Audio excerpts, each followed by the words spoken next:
Welcome to the Poke It podcast with me, Nicola Cairncross, and my co-host, Pete Jenkins. In the show, we'll be getting deeply interested in everything and everyone, including business and entrepreneurship, investing, crypto, great films, books and sci-fi, served up with great food and wine, and a little bit of gamification and the odd guest thrown in for good measure. You can join in the conversation anytime at the Poke It podcast private group on Facebook. Now let's see what we're going to be poking at today, shall we?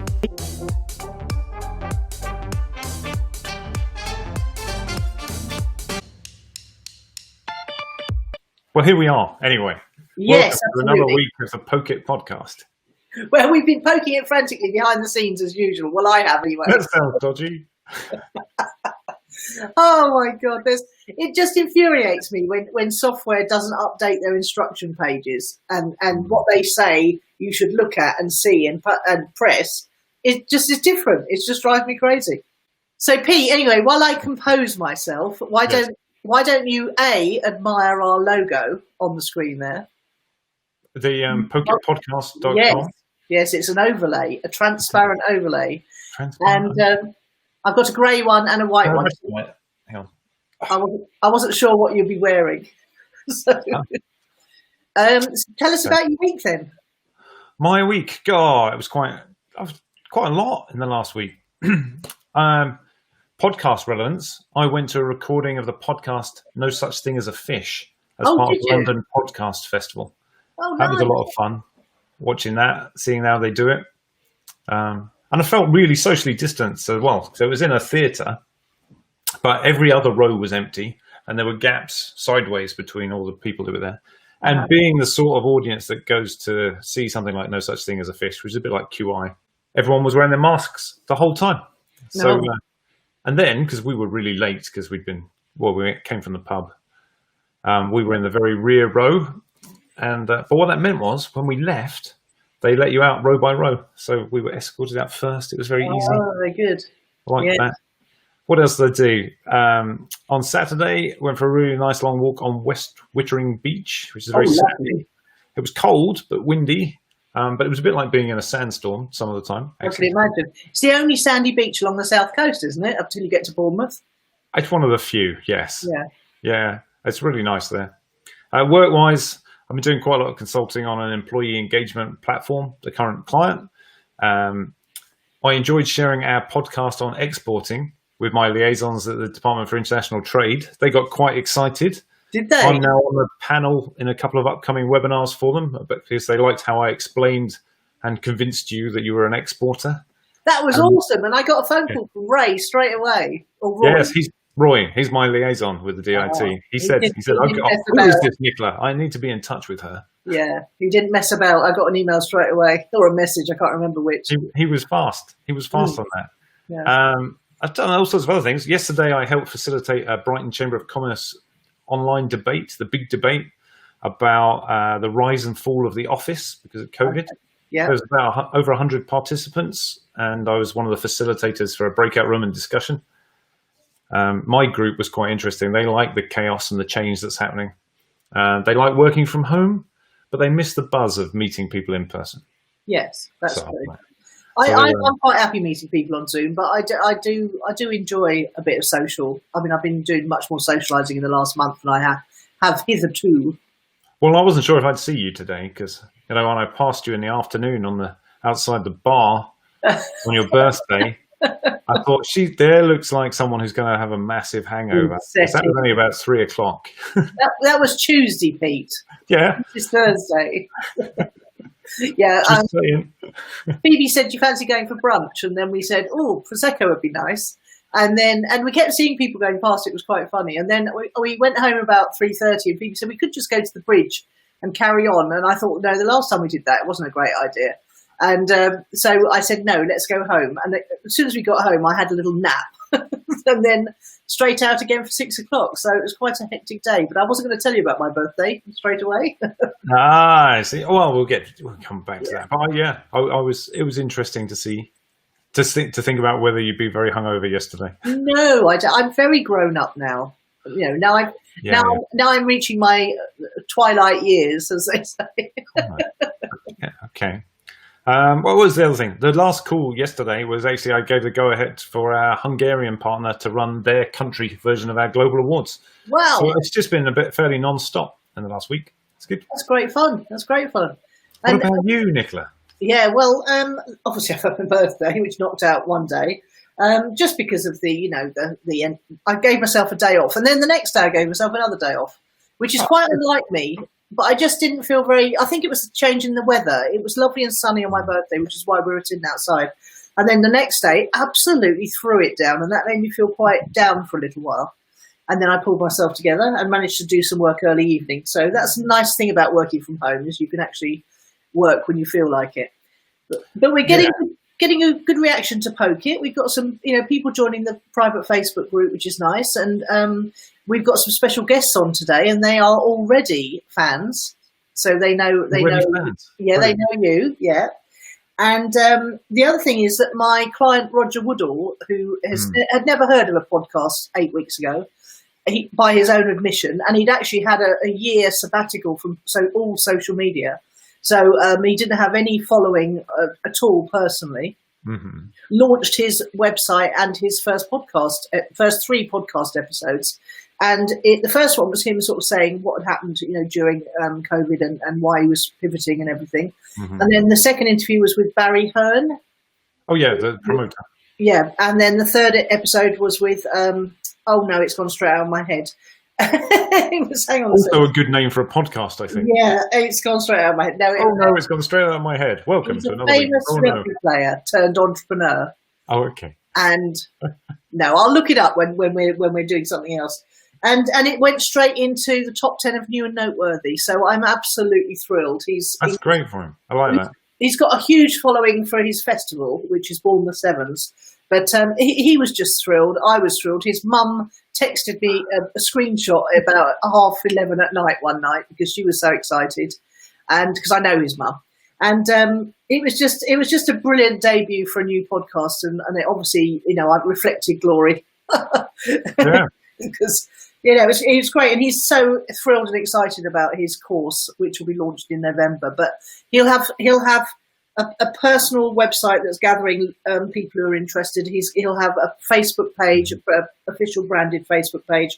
He'll have a mailing list. He'll have everything you need to launch a new product to, whereas he wouldn't have had before. So I'm really thrilled with that. What else has happened? I had the birthday, yes. Oh, that was very nice. A lovely day, just very pleasant. And we went to Tosca's, which you and I know well. And a very nice place. They did a very good job of social distancing. We are noticing everywhere that the prices have jumped up sort of £2, £3 per course. Yeah, but it makes sense because they can't get as many people in. Yeah, I understand, and I don't mind paying it, to be honest. My favourite places. So, and we're going out on Monday for lunch, a real life lunch, aren't we? I'm looking forward to that. I know, it'll be weird. And I get to meet your bird. So that'll be interesting. And the more news, I've figured out how to do a messenger bot for this podcast, whereby people can come to the website or the page, and they'll be able to sign up to get notified when we go live, and they'll be able to come along and ask their questions if they want to while we're live. And then we can notify them also when the edited version of the audio goes up on their favourite platform. So I'm really looking forward to setting that up, and I think it will help remind people to come and watch live and see how we're poking things. I like that a lot. I really enjoyed last week's getting live comments and questions. Yes, it was good, wasn't it? We had some good questions for everyone.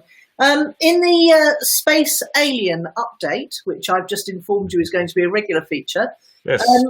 There's a really interesting article about the first black hole in our galaxy that has ever been photographed. It suddenly started glittering.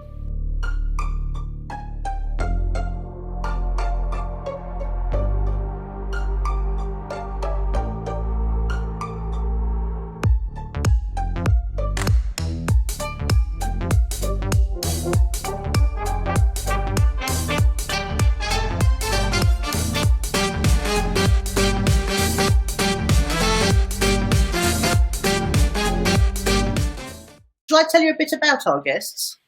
Well, yeah, some briefing would be good. I like that. Okay, so I was alerted to these two by my previous podcast partner, Judith, and I'm not sure if Lisa was a client of hers or if she'd just become aware of their channel.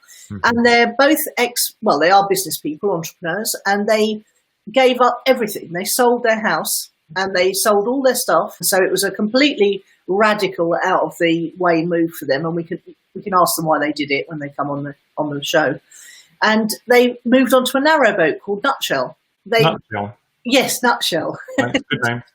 And I don't know if you know this, but narrowboating is a massive niche. So do you know anyone else that's ever done anything like that, become a digital nomad at any point? Oh, well, I know a few digital nomads. They've done it in different ways. Some with vans. There's a whole niche of van nomads. My old employee, Kira, she's really absolutely fascinated by narrowboats, and as a way of, as a place to live, really, rather than anything else. So my Instagram feed is filled with narrowboat pictures and narrowboat homes at the moment. Oh, awesome! Okay, so I might close myself down on this one, because then we can fit Glen and Lisa in. All right, don't worry about it. No, that is. We just got to play about to fit you both in, loves. Oh, because you're next to each other. Very good. Yeah. Let me just. Why don't Nicola? Can we put you picture in picture? Pete, you're spotlight on our guest. There we go. We're in the corner. There we go. Okay, so I've just given Pete a brief rundown, and he was just saying that he knows one of his assistants is very keen on the idea of narrowboating, and also some people who've become digital nomads in vans, which my son is rather keen to do. Oh, is he indeed? Van life, very popular at the moment. Yes, yeah. So tell us, really tell us all about it. Tell us why you did it in the first. I know all the answers, obviously, because I'm a massive fan of your channel. Also, I need to know who's who. Yes, which one's Lisa and which one's Glen. It's quite weird. You're the other way around. Yeah, that's it. So kick us off with why first, and then tell us how. Okay, so the why actually wasn't as obvious as you'd think. A lot of people, especially who move on to narrowboats, have this lifelong dream to move on to a narrowboat. It didn't happen that way for us, basically, did it? No, it evolved. It did evolve. So with some encouragement from Mrs. Warner. Yeah. I feel like there's a question there. It evolved from what, wide boats to narrowboats? No, none of that. Shall I take you right back to the beginning? Well, not right back to the beginning, but to the day that I woke up and I said to Glen, let's put the house on the market. Yeah. So that's, our 4 children had moved out. Our house had always been very busy, hadn't it? Yeah. It was very noisy. It was a really, a hub of activity. I think that's the way to describe it, wouldn't you? Busy. It was busy. Even harder to get a word in edgeways, Glen. Yeah, I know. Just elbow me. Yeah, it was busy and it was noisy in our house. It was. And they all left. The kids all left, and we knew that we had to do something. Well, we didn't have to. We could have still been there, but we knew it was coming. That change was coming. We had the Cornwall place at that point, didn't we? Yeah. We still had the house. We had a static caravan in Cornwall. So Lisa was staying down there 2 weeks of the month, and I was travelling backwards and forwards regularly, twice a month to Cornwall. But that was pre-selling everything. So. Yeah. But that's actually a really good point you make there, Glen, because that was our first experience of being able to work from wherever we were.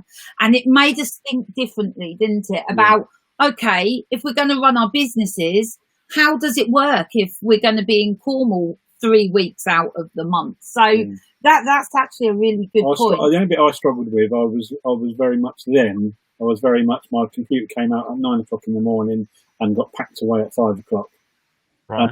I was very much a 9 to 5, but wherever I happened to be. Didn't matter that I wasn't in an office, but in front of the PC, I just couldn't get my head around not working between 9 and 5 at that point. I'm very good at it now. Yeah, you're much better. So you had, Glen, you had a sort of promotional things. Promotional marketing company. Yeah. I had there was 5 employees. We'd been going since. I mean, my mum had been in the industry for years and years and years, and I got into the industry probably it was around when 9/11 happened, actually, when I got into it. Back then, I was working for somebody else, and then I opened my own business in 2002. I think it was. In 2002, I decided to set up on my own, and then we sort of pulled me and my mother away from the company that she was working with at the time. So we just pulled all the accounts with us. So, and it was marketing basically. It was all big blue chip companies, and we did all their, their clothing, their marketing materials, their giveaways. We ran teams, all sorts of stuff like that. So do you have like your own flags and pop-up banners on the canal boat, or is the whole thing emblazoned? Funny enough, with your company names, so like one on each side. Yeah. People always say to us, "Oh, you should do some merch. You should do some mugs," and I think, "Oh no, we shouldn't." Oh, mugs, definitely. I love a good promotional mug. Half of my mugs are from really easily. I can get them done for us. Yeah. But Lisa, I'm trying to get Lisa to send me the logo, and then I'll do it. Anyway. Don't get distracted. Tell us what happened. What was the catalyst? Was it a crisis of some kind, or did it just evolve gradually? Well, not really a crisis, but shortly after the kids left home, our lovely family dog, he was put down, and he'd been poorly, and we knew we had to let him go, and so then it was just me and Glen rattling around in a 4-bed house that used to be like alive with the energy of 4 teenagers and a dog. Now it was just us, and I literally woke up one morning. I was like, Glen, let's sell the house, and it's always been like something that we'd do in the future, but I was just like, no, let's put it on the market today. So Glen said no, as he does. He says no to everything first off, doesn't he? That's my default answer. So because I never know what I'm going to agree to. I was going to say, you must dread those mornings, Glen, when she wakes up with this thing. Every day, Lisa says to me, "Here's a question for you." Oh, your heart must sink. Yeah. Here's a question for you. I've got 2 questions for you. Don't ask for answer them straight away. That's what I get. Well, that's a scary line, isn't it? I mean, you don't have to answer straight away. That's by far the scariest one. Oh, this is important, is it? Heck. She forgets. Oh, I tell you. She don't forget me. So basically, we put the house. We went to the estate agent. So Glen was like, this was like a couple of weeks before Christmas, and Glen was like, no one's going to want to buy a house like the week before Christmas. I said, well, let's just pop into the estate agents and find out. So we did that, and they were like, oh, no, we definitely need houses like yours, like now. So we did that, and it got sold. It's just after Christmas. I think. Yeah. Just a few weeks later. Yeah. And then came the second idea. So I woke up one morning, and I was like, Glen, why don't we get rid of everything? And Glen was just like, Was that when your hair went? Is that when your hair went? Yeah, no, unfortunately, a long time ago. Get rid of everything. Yeah. Well, when you picture what goes through my mind straight away is I'd mentally go through the loft and everything and through the garage, and I think it's grand. As everybody's life over 20 years in a house, there was a lot of stuff in the house. We weren't hoarders or anything, so a lot of the house was quite clutter free. But you just still think 20 years of bringing kids up, 20 years of school stuff, 20 years of stuff in the garage. So I just thought, that's a monster job. But we came up with a scheme. Of course. So basically, our living room, we got rid of all the furniture. We gave that away to somebody, and then we had 5 boxes. I think they were. It was big boxes. Big boxes, and every day when we come downstairs, we brought something down with us. And one was it was recycle, giveaway, children, rubbish. Charity. Yeah. And we do like a nice system. That's very good. Yeah, and it worked. When the boxes fall, then you had to deal with it. Yeah. It went to the charity shop, it went to the skip, or we asked the children if they wanted it. If they didn't want it, it then went to the skip. Yeah. So we did that, and we still had no idea where we were going to go. and what we were going to do. We'd got pretty good at running our businesses online. Yeah. I'd sold my business at that point. Yeah. I'd sold my business. So tell Pete about your business, Lisa. So you beat me to the question there. Yeah, I'll back off, Pete. Let you ask your own question. That's fine. So in 2008, I launched a game. It was because I believe strongly in families and family meal times. It was a question card game that I'd use for my kids. Like I'd use like a handmade version when our kids were tiny, and then I so believed in the power of family meal times and that families gathering and talking that in 2008 I actually created that as a real life product, and it was really successful, and we had about 6 or 7 years of really we had a lot going on. There was a lot going on with that business. What was the game called?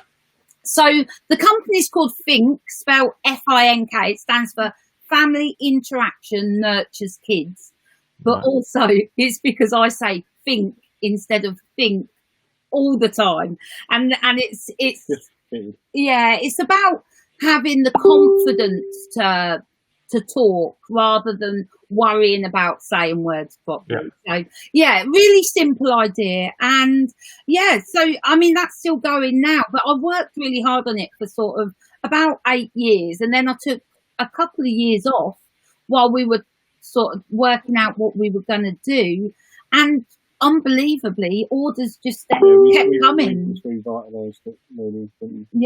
Everything just all the bits that Lisa didn't like doing stayed to me. You offered. And you sell through, I can't remember off the top of my head, Spotify was not Spotify. Shopify. That's it. I always get this all muddled up. Yeah. But I've sprung this one on Pete because Pete, as you know from listening, is a gamification expert. Right. Yes. So it's really interesting gaming stuff. Yes. So yes. Well, that's what I've been very interested in listening to your past few podcasts, because mine is super simple. The best games are super simple. That's the trick. Yeah, they should be easy to understand. You shouldn't have a massive long list of instructions to follow. No, absolutely. Ours has got no instructions. It's that easy. So I've also got another company where we do the same sort of thing, but for organisations.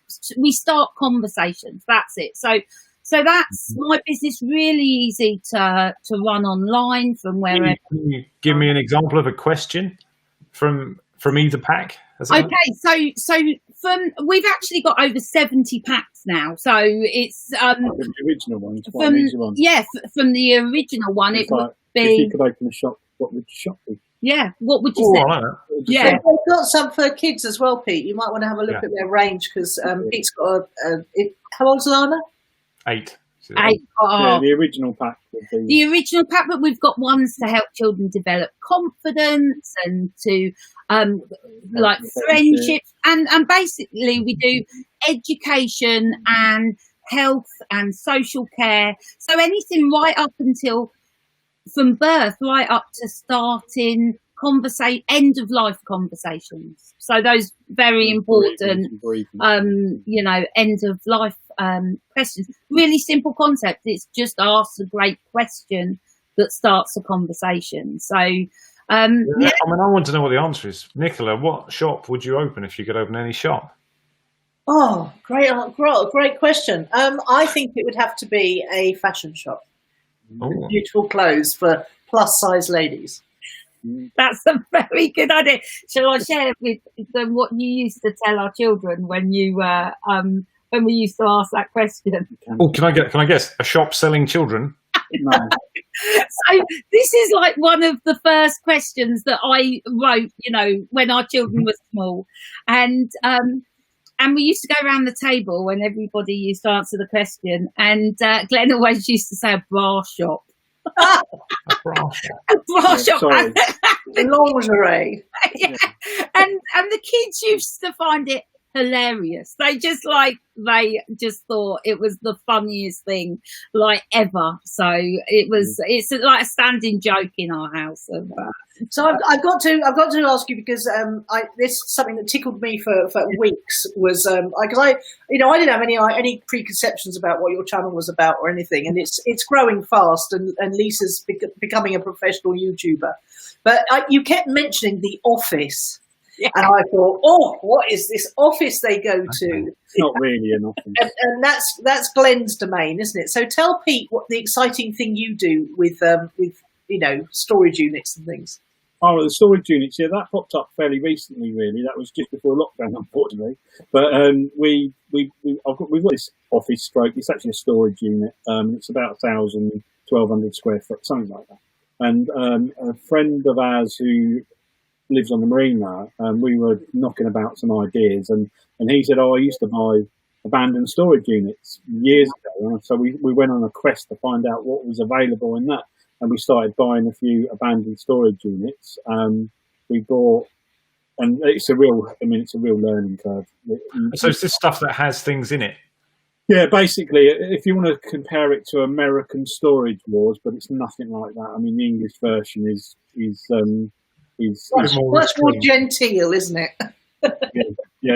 It's dampened down. It's not anywhere near as exciting. I found the one really exciting when you started pulling out the jewellery. That was a good one. And the thing is, with the UK sites, what they do is they empty.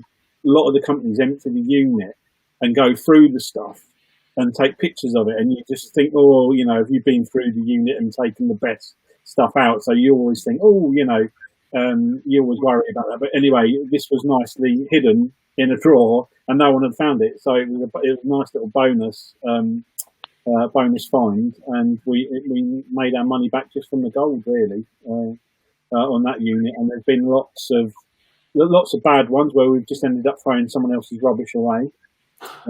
It's amazing what people will store, isn't it? Yeah. Rather than throw it away. And to store as well. I think they've just gone into their kitchen cupboards and gone like that into black bags and put it in a storage unit. And there's about 5 things out of that unit. So there are, it's ups and downs, but we've luckily had more ups. I also really enjoyed the one where it had obviously been a rock musician of some kind. There was jackets and musical instruments and amps and everything, wasn't there? Yeah, we had that. That was a good one. And we had a DJ one, was the last sort of big one that we bought with a sawmill in it. I don't know why the sawmill was in it, but we bought a sawmill in it, and and that was that was good. It was a good just before lockdown, so it gave us something to do during lockdown and something to sell during lockdown. So it made us a few quid over that period. But now we're just trying to sort of revitalise that a little bit and find some more units out there. But I think everyone's jumped on the bandwagon. I think everyone's been watching our channel. Because you're creating your own competition, aren't you? Treble. It's treble. What's your channel called, Glen? Abandoned Storage Units UK, I think. He wasn't even sure, was he? No. He wasn't even sure. Yeah, that's exactly what it is. I remember. So Lisa's the Shopify expert and Glen's an eBay expert, and Lisa's now investigating going on to Amazon as well. So that's an exciting development. Yeah. So they're very much e-commerce with physical products, aren't you?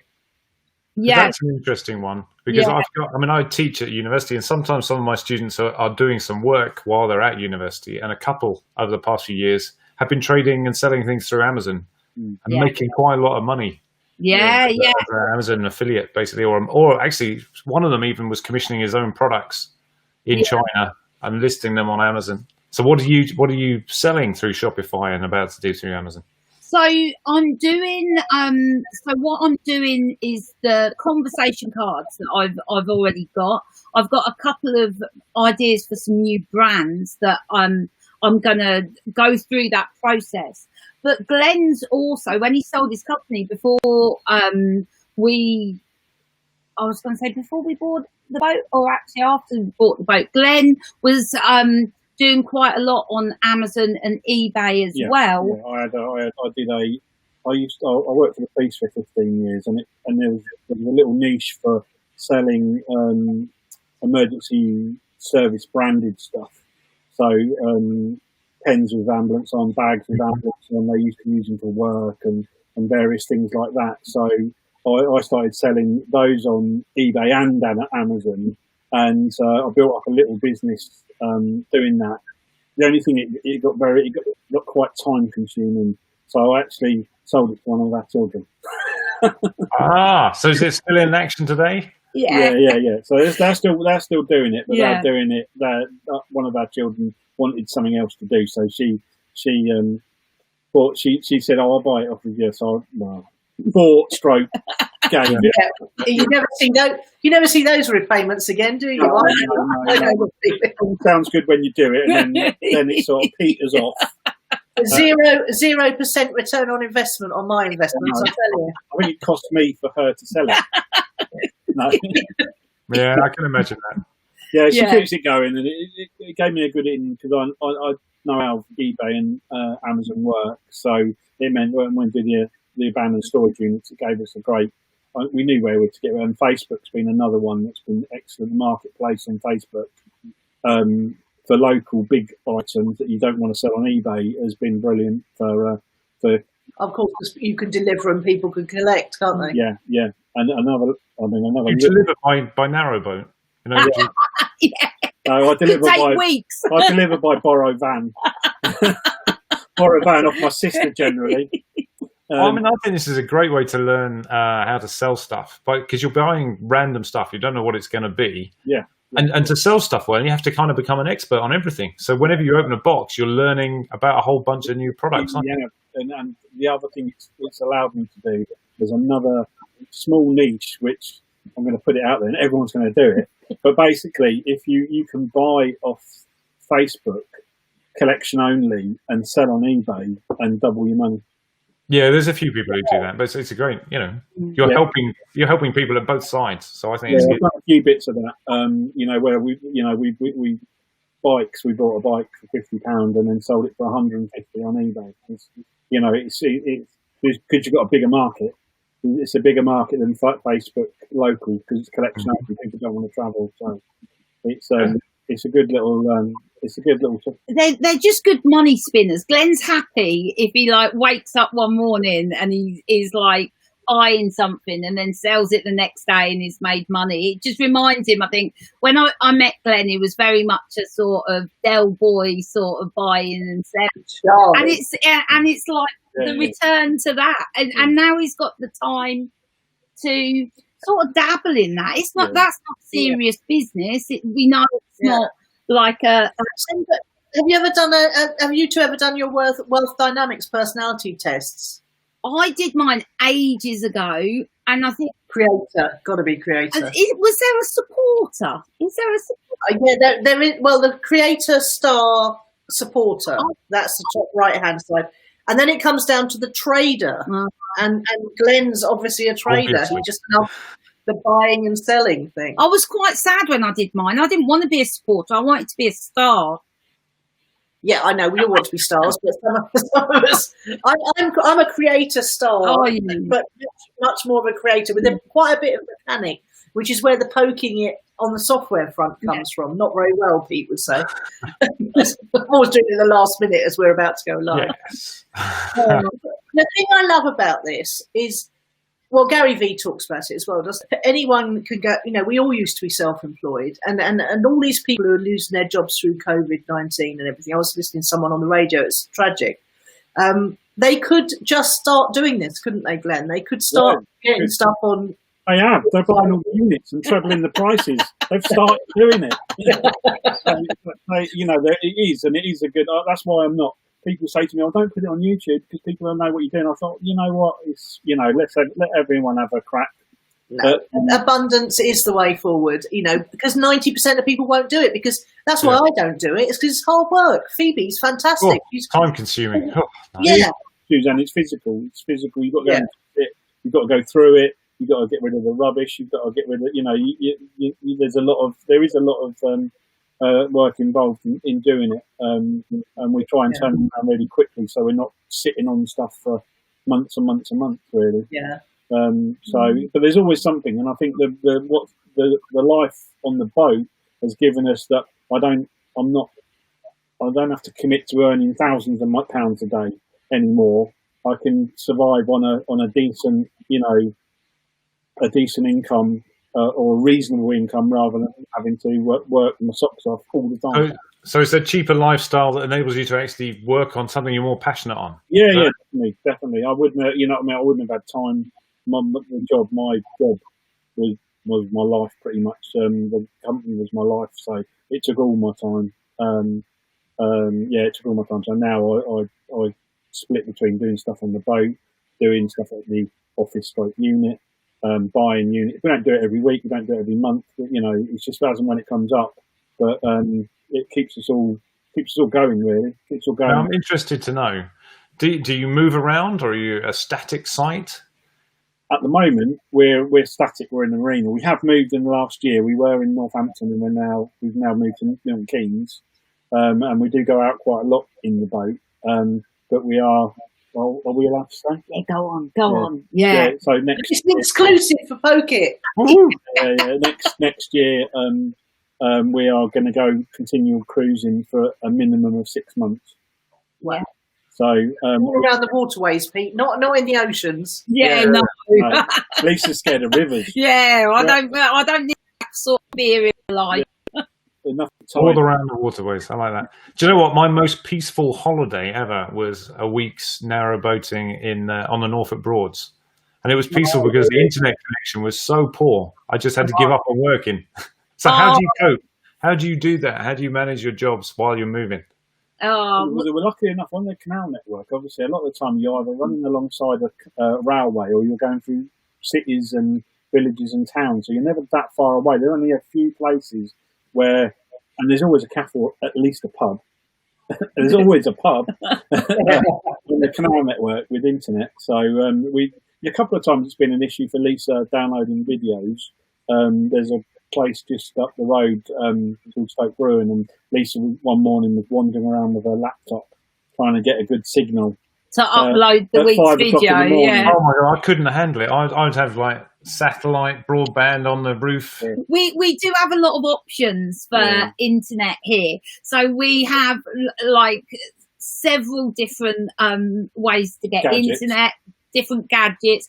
We're very fortunate. You do hear, as Glenn said, these these spots, but they are few and far between, and you can usually keep going. Sometimes we'll go to more up, and I'm like, no, Glenn, keep going.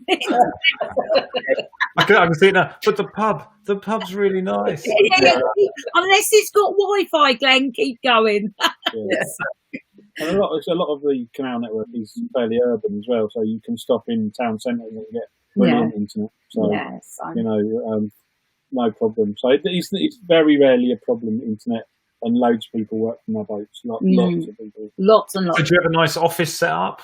Or are you set up at either ends of the boat? How do you work together? I don't. Well, because I don't work on my laptop very often now.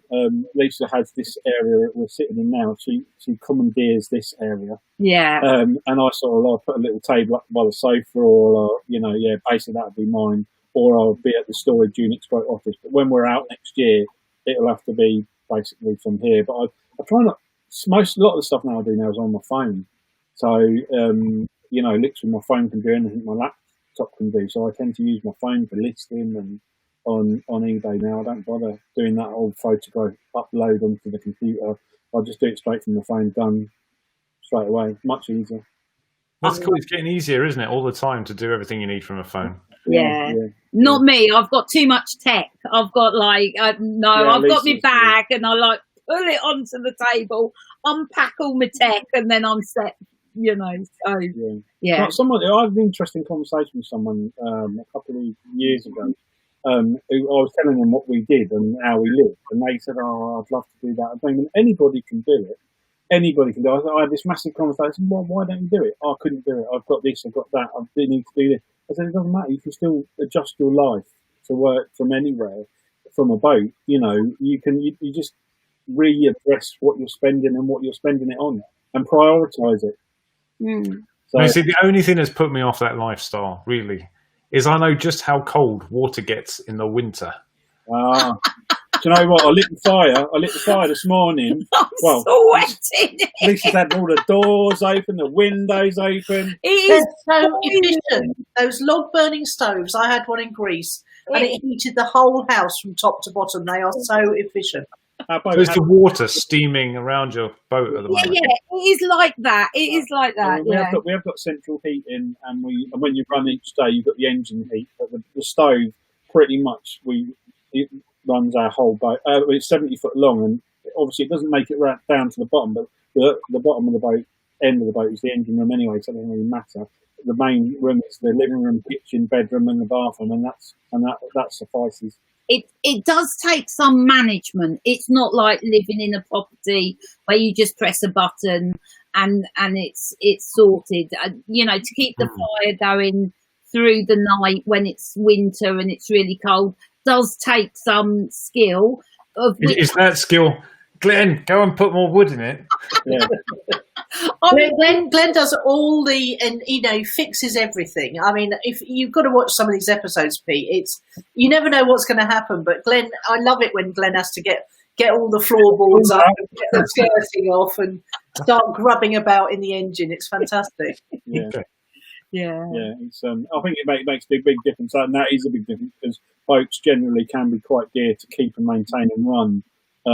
If you have to have an engineer out every time everything goes wrong, that's what makes our life, I suppose, a little bit easier, that I can do most of it myself. I would hate to get an engineer out to do an oil change, which some people have to in the marina. I taught somebody how to do it the other week. I taught one of our neighbours, said, this is how easy this oil change is to do. There's another channel right there, isn't there? How to do simple jobs on your narrowboat. And he couldn't believe it. He said he's paying like £250 for an engineer to come out and do this job that took us an hour and cost him 40 quid, I think, in oil and filters. So he was like, "Oh, that's amazing! I'll do that myself next time." So, just have to. I think there's so much opportunity, isn't there? I mean, we've come up with, there's another channel for you.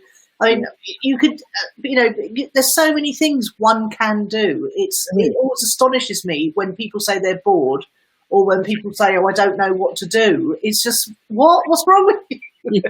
Just get on and do something. Yeah. Yeah. I do think people are. There is definitely what I have found, an employee state of mind. People struggle to come out of an employee state of mind. And I haven't been employed by anybody since I worked at Vodafone in 1997. Good God. That's when Nelson was born, so that's 22 years ago. 23 years ago. Yeah, I worked at Vodafone. That was the last time I was employed by any company. And people struggle. Some people struggle to get their head on that. They just got to be employed, and you really don't. When you work it out, you really don't. I think it scares people a lot. I think maybe that's the thing. They get scared, and it can be scary. I mean, we've all had terrifying times, I'm sure. But that's why Pete and I hit it off straight away when we first met, because Pete. I think we were both having a terrifying time running our businesses. We were having a terrifying time. It was just after the last crash, but Pete's dad was an entrepreneur, and Pete's always been a business person as well. But if you're any good at it and you keep working at it, the terrifying times get fewer and further between, don't they? I think you just get better at coping, don't you? I know what to do here.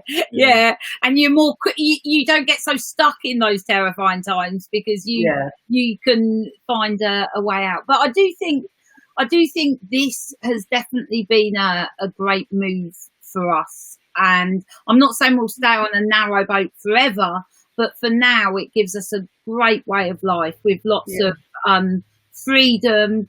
And, when we see our friends and they're, still living in a house, still working. Still paying the mortgage, big mortgage. And you just think, they can't understand. Well, they didn't understand, did they, when we first said we were going to do this? And there's this thing of a lot of people work their entire life to get like what we had, the nice house, the nice cars, and all of that. And then they find it a bit mad that we just gave it away. I mean, when I sold the business, the company I sold it to gave me a really good job and a really good salary. And I was about a year and a half into it, and I left mid-year, and everyone said to me, "Oh, you must be mad, you know, they were giving you great money." And so, yeah, but I hated the industry's stressful. So, I hate just having to be somewhere all day, or you know. When I used to work in Sony Music, I used to go to the loos at lunchtime and cry with boredom.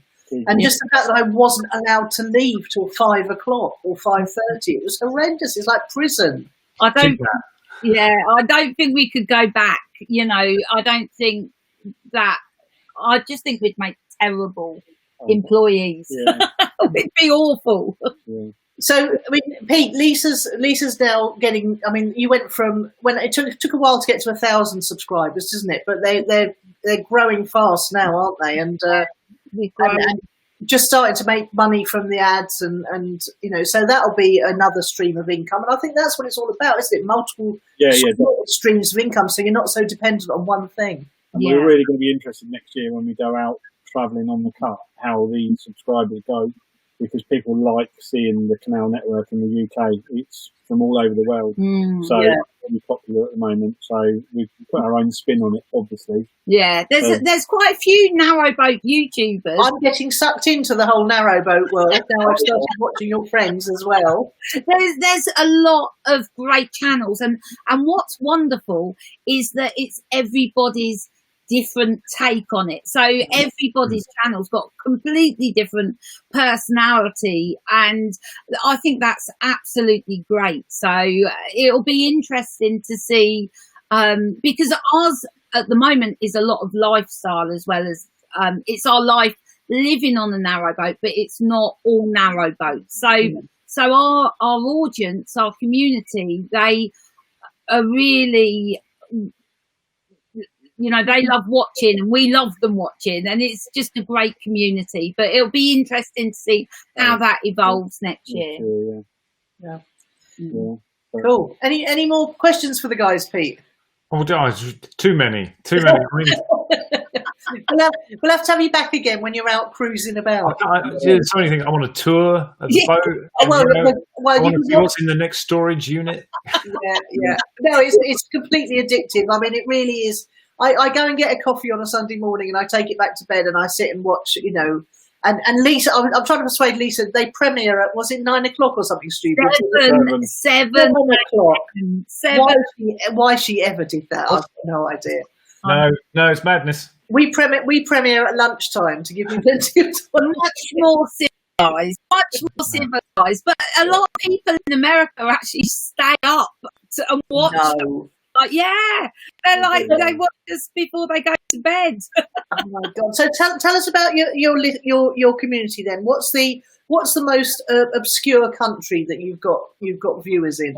Tasmania, Nova Scotia. Well, they're not countries, but Thailand, Singapore. I'm just trying to think of the most obscure one. I don't know. There's random places. A lot of states in America. Yeah. Where's Vina from? Vina is from Dundee in Scotland. She's 98 years old, and she has dementia.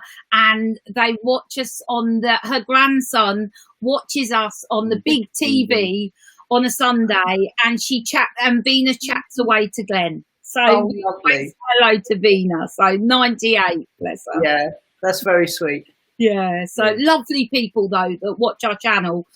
Just so lovely. We've met a few, haven't we?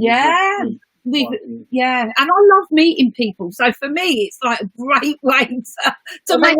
They went to stay with some viewers the other week down in Wales. It was brilliant. Yeah, it was excellent. I love it.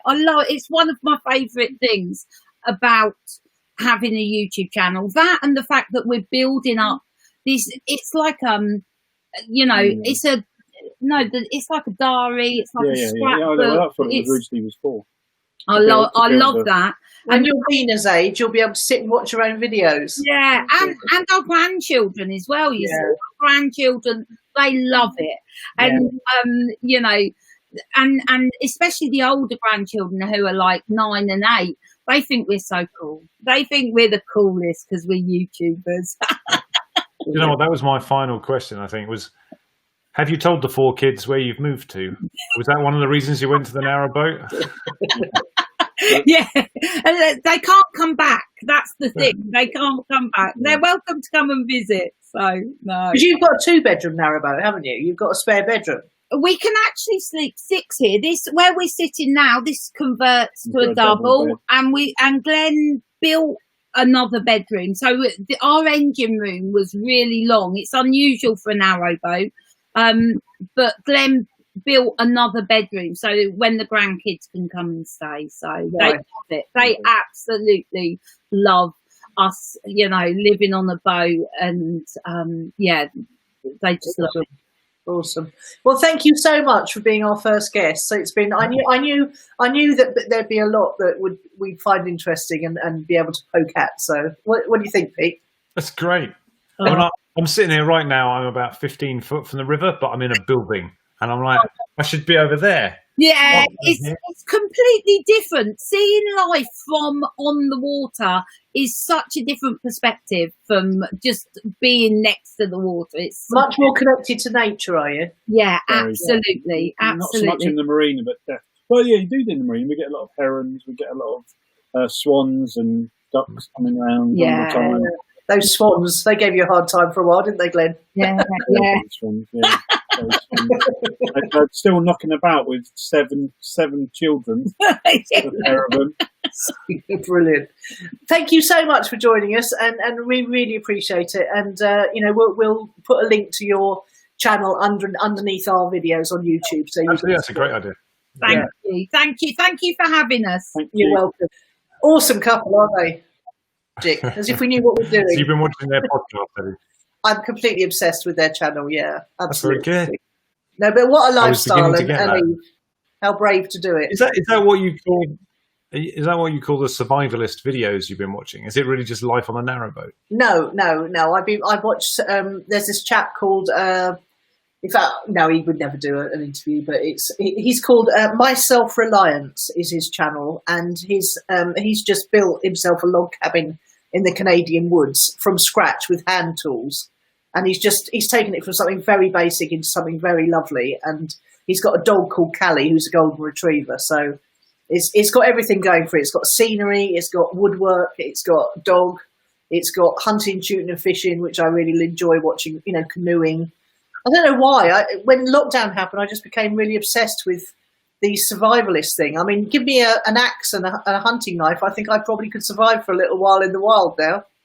Give it a tarp, perhaps. A tarp. Well, you've got to have a tarp. Yeah, and a hammock these days as well. Yeah.